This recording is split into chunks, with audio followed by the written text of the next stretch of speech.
comes the, here comes the, y'all don't really want it like that. Yeah, here comes the, no, here comes the, here comes the, y'all don't really want it like that. Yeah, here comes the, no, here comes the,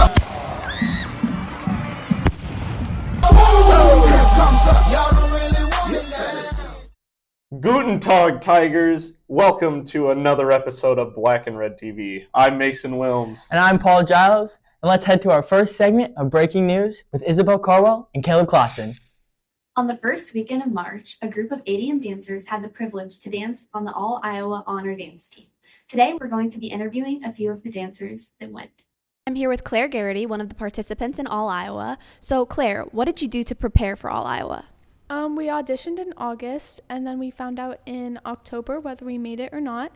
And then we kind of practiced on our own for a while, and then we came back together for 2 days where we ran it with all the other people who made it through auditions, and then we performed it. I'm now here with Avery Garrity, who is also a participant at the All-Iowa Honor Dance Team. So, Avery, what exactly is All-Iowa? All-Iowa is a process where 500 girls across the state of Iowa audition to be a part of the All-Iowa team, and under half make it, and we dance at the halftime of one of the girls' state basketball games. Thank you. Now I'm here with Savannah McIntyre, who was a freshman participant on the All-Iowa Dance Team this year. Savannah, what was your favorite memory from All-Iowa? Meeting new people and having fun. Thank you. Now I'm here with Brenna Garrity, who was another participant of the All-Iowa Honor Dance Team. Brenna, what was one of your favorite memories from All-Iowa this year? One of my favorite memories was getting to know all the girls from different dance teams all around Iowa and spending time with my teammates. Thank you. Thanks for the news, breaking news squad. Now on to sports. More specifically, esports. I'll pass the control to you, sports squad. I'm here with Carter Holland, a member of the esports team. I'm here with Tate Truitt, and he is a part of the esports team. So what game are you playing right now? Like, what's in season? Currently, I'm playing Valorant, and then we also have Mario Kart. So Tate, tell us your predictions for this season. Well, the goal obviously is to make it to state and be state champs, but I feel like we are a good enough team to get up to that level and do really well at state. Who from our school do you think is going to be like one of our like strongest players and like the biggest help to our team? I think probably Cade Husky or Isaac Hatchett. Cade Husky has a lot of like mechanical aim, and Isaac Hatchett has the game sense. What are you most excited for this season? Well, like I said, our team this year has like really improved, and with the new style that they're running the Mario Kart season this year, I'm excited for the new strategies that can come up on how to win. And then last thing, what are your predictions for the esports season? I don't know. I'm hoping that we'll get one win in for Valorant, and then I think we're going to do pretty good for Mario Kart. Okay, perfect. Thank you. I'm here with Ellie, a tennis player. I'm here with Angel Lynn, one of the girls going out for tennis this season at Waukee.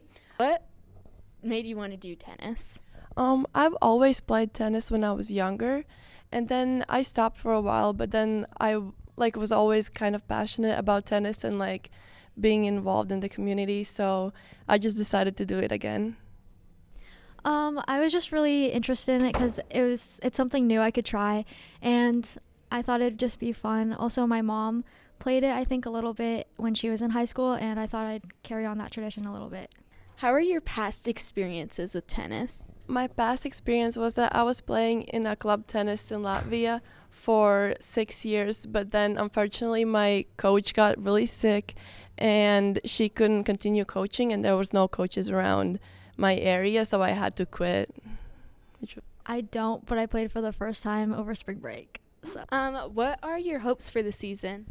My hopes for the season are to have some fun playing tennis, get some good scores, and just meet new people that also are passionate about tennis. I hope I just have a good, fun time, and I really want to come back next year, and I hope that I can make new friendships and just have a lot of fun. Okay, perfect. Thank you. Yeah. Thank you for the esports news. Now we'll move on to an investigation about what we all do during spring break. What did you do for spring break? I kind of just stayed at my grandparents while my parents were on their honeymoon. I went to my grandma's house, and I went to track practice and kind of just hung out at home. I went to Mexico. How was it? It was pretty good. Did you celebrate St. Patty's Day during that time? Yep. I hung out with my friends and yeah, that's it. I went to Florida for spring break and I did not celebrate St. Patty's Day. I went to Florida. What did you do there? Beach. Went to the beach. Yep. I went to London and Paris with my family. What did you do there?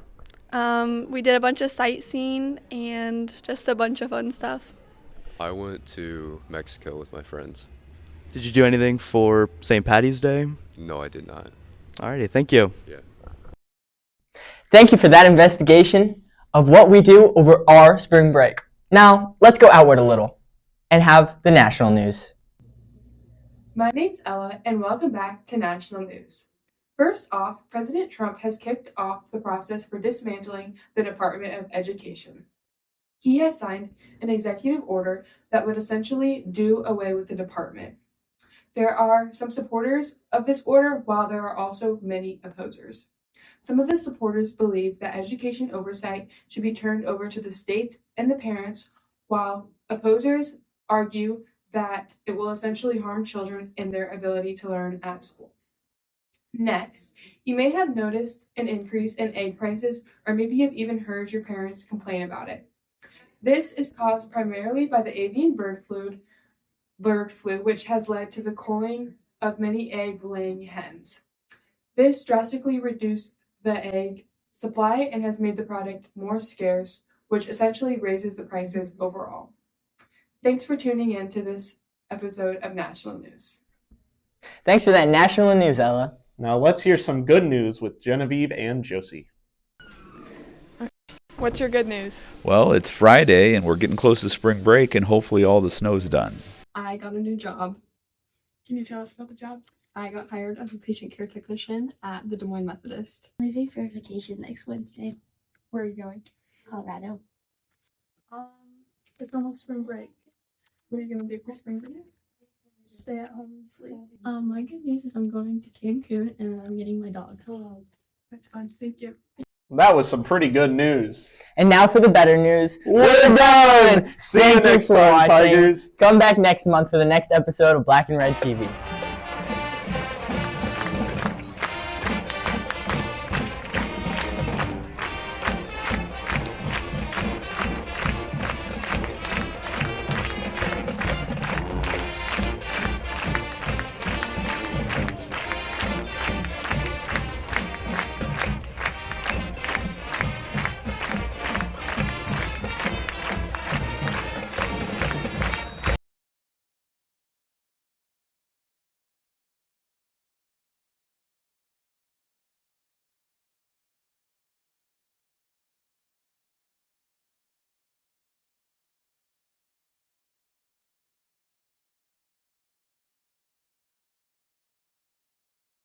What that means. I failed Spanish. Dos minutos means 2 minutes. 2 minutes. I feel like I'm your dad. You're my dad! Boogie, woogie, woogie! Who are we here with today? Your mom. And did you go anywhere for spring break? No. You celebrate St. Patty's Day? That's not an answer. My was nasty. It's fine. We're okay. Maybe. I don't know. Am I okay? Alrighty. Okay. Now, Sports. Is that tennis or esports? it's esports. Positive? 100%. I feel like I'm ad-libbing. You know what I'm saying? You like, are ad-libbing. No, you know like those, like, you get like the books and it has a story and you like, verb, and then you write a verb. You know what I'm saying? That's Mad Libs, not ad libs. Oh. You can speak. I don't remember what you said. We need an outro, I guess. Okay. He says. News. Breaking news. Good?